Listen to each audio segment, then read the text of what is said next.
It is an honor to appear at this hearing today.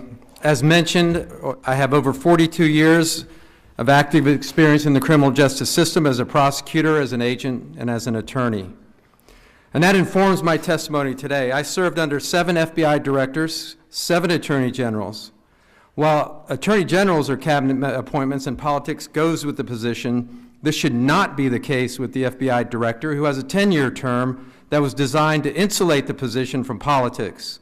Indeed, during my 24 years in the FBI, I can attest that politics did not drive the initiation or conduct of any investigation, and cases were not pursued for political purposes. Sadly, that has not been the case at the DOJ and FBI since at least 2016. And I'm not here to convey my political views. I know how federal investigations flow, however, and I know the laws, policies, and procedures that govern FBI and DOJ operations. I am familiar with the works of this committee, as well as the DOJ Inspector General Horowitz, Special Counsel Durham, and all the relevant investigations from Crossfire Hurricane to the Mar-a-Lago raid. Many official actions taken by DOJ and FBI in the last 8 years were simply wrong. And I share the goals of this subcommittee that these agencies should never again be used as political weapons. The facts speak for themselves. The U.S. DOJ and its agencies have effectively been used as political weapons.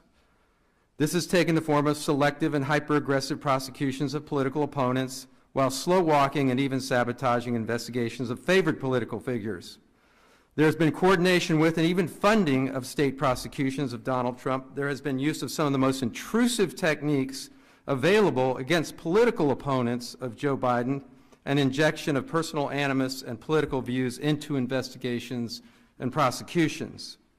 Much of this weaponization was driven by an entrenched group of ideologues within the DOJ and FBI in perfect alignment with the Biden administration that can't be chalked up to coincidence. A well-known example is Crossfire Hurricane, a notoriously unpredicated investigation of the 2016 Trump presidential campaign tainted by 4 FISA surveillance orders based on deliberately false information contained in opposition research. This was accompanied by an unprecedented infiltration of the campaign by multiple informants. Crossfire Hurricane further involved the potential entrapment of a cabinet-level appointee based on the pretext of an introductory intelligence briefing, and rather than target the Russian influencers and protect the unwitting campaign operatives, the FBI targeted the Trump presidential campaign through those operatives. Note that when similar information was developed about the Hillary Clinton campaign, she was immediately afforded a defensive briefing. Undeterred by the misconduct identified in the DOJ IG Horowitz and Special Counsel Durham reports regarding Crossfire Hurricane, many of the same DOJ and FBI managers opened and pursued a classified documents case on the former president and presidential candidate, culminating in the dawn raid of his personal residence. This was ostensibly to execute a search warrant and was conducted despite ongoing negotiations regarding the declassification and possible return of the documents. After the raid, it was disclosed that Biden had squirreled away classified documents himself.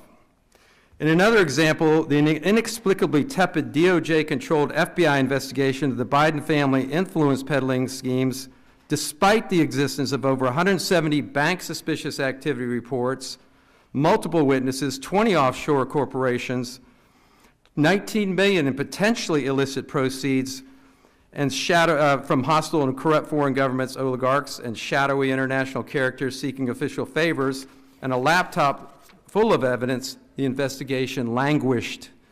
It doesn't take a Mensa candidate to surmise that serious criminal activity was afoot that extended well beyond a garden variety tax and firearms case. The case was plagued by interference by DOJ, attempts to slow walk the investigation past the statute of limitations, and a deceptive effort to discredit the laptop. It took an alert federal judge to expose the clever attempt to implement a global plea bargain hidden in a plea agreement to a single firearms charge. The contrast with the multiple scorched earth investigation targeting Donald Trump should be clear to pretty much anyone that's being objective. Since I'm running out of time, I ask that you introduce my full statement into the record.